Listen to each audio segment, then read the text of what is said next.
Selamat pagi Bapak Ibu dan saudara-saudaraku, salam sejahtera bagi kita sekalian. Apa kabar pagi ini? Harapan dan doa saya kita semua sudah bangun dengan sehat, selalu semangat dan bahagia menjalani kehidupan kita. Senang sekali kita berjumpa kembali di acara Renungan Pagi edisi 14 Desember 2023. Mari saudaraku kita membaca Yohanes pasal 3 ayat 25 sampai 30. Semoga Roh Kudus menuntun kita untuk membaca dan mendengarkannya yang melengkapi kita dalam perayaan Minggu-Minggu Advent tahun ini. Yohanes pasal 3 ayat 25 sampai 30 demikian.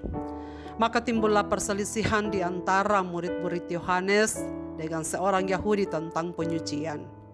Lalu mereka datang kepada Yohanes dan berkata kepadanya, "Rabi, orang yang bersama dengan engkau di seberang sungai Yordan, dan yang tentang dia engkau telah memberi kesaksian. Dia membaptis juga dan semua orang pergi kepadanya." Jawab Yohanes, "Tidak ada seorang pun yang dapat mengambil sesuatu bagi dirinya kalau tidak dikarunakannya kepadanya dari sorga. Kamu sendiri dapat memberi kesaksian bahwa aku telah berkata, aku bukan Mesias, tetapi aku diutus untuk mendahuluinya.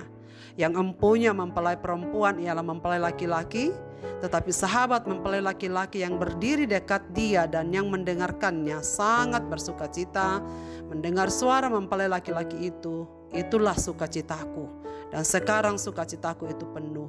Ia harus makin besar, tetapi aku harus makin kecil. Ia makin bercahaya dan aku makin memudar."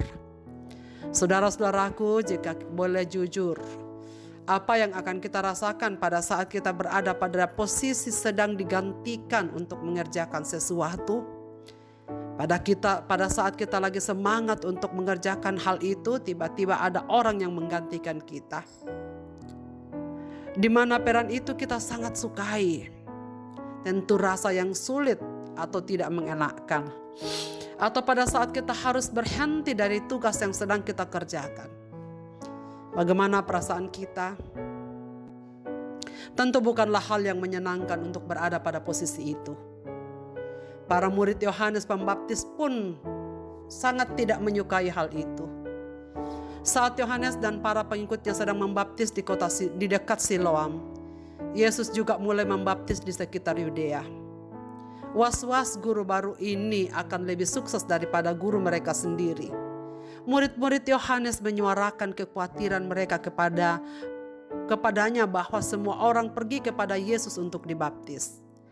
Ayat 26, lalu mereka datang kepada Yohanes dan berkata, "Rabi, orang yang bersama-sama dengan engkau di seberang sungai Yordan dan tentang dia engkau telah memberi kesaksian, dia juga membaptis dan semua orang pergi kepadanya." Saudara sekalian, dari pernyataan ini mungkin para murid Yohanes sambil mengharapkan reaksi marah atau respons yang kompetitif dari guru mereka. Namun Yohanes justru menunjukkan kepada mereka tentang keindahan paradoks dari Injil. Para muridnya takut akan kejadian yang tak diinginkan, tetapi Yohanes justru mengingatkan mereka tentang yang telah ia katakan selama ini. Aku bukan Mesias, tetapi aku diutus untuk mendahuluinya. Bahkan setelah mendengar berita kesuksesan Yesus, ia sangat bersukacita. Dan ia mengatakan, "Sukacitaku penuh." Popularitasnya berakhir dan pengaruhnya pun memudar. Bagi sebagian kita hal ini akan membuat kita patah semangat atau iri hati. Tapi bagi Yohanes ini justru membawa sukacita penuh. Inilah paradoks yang indah dari Injil. Kehidupan Kristen adalah soal kehilangan supaya menemukan, memberi agar mendapat, mati bagi diri agar beroleh hidup. Artinya hal baik terkadang adalah jadi semakin kecil, hilang pengaruh atau turun peringkat. Yohanes mengatakan bahwa ia harus makin besar, tetapi aku harus makin kecil.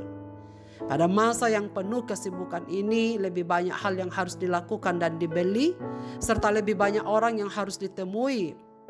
Mungkin Anda sedang berada di masa penurunan. Anda mungkin kehilangan orang terkasih atau jadwal mungkin lebih kosong setelah orang lain menggantikan posisi itu. Bahkan suatu waktu Anda akan kehilangan pekerjaan dan digantikan oleh orang lain. Ataukah kita akan kehilangan pelayanan dan digantikan oleh orang lain? Mungkin sekali murid-murid yang pernah kita didik. Seperti para murid Yohanes yang kehilangan kesibukan menemani gurunya ketika orang-orang yang mereka layani justru datang kepada Yesus. Kita mungkin merasa khawatir atau berduka atas perubahan yang telah terjadi.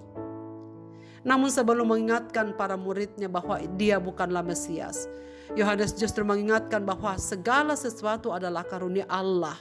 Lihat, Yohanes memandang tugasnya dengan tepat. Ia tidak menganggap dirinya terlalu tinggi, seolah-olah ia adalah Kristus, namun ia juga tahu bahwa ia memiliki nilai dan tujuan dalam rencana Tuhan. Pada Yohanes 1, penulis mengingatkan pembacanya bahwa Yohanes bukanlah terang itu, tetapi ia harus memberi kesaksian tentang terang itu. Ayat 8, Kristus adalah terang yang sesungguhnya. Ayat 9, Yohanes tahu bahwa perannya penting, tetapi itu bukanlah yang terpenting.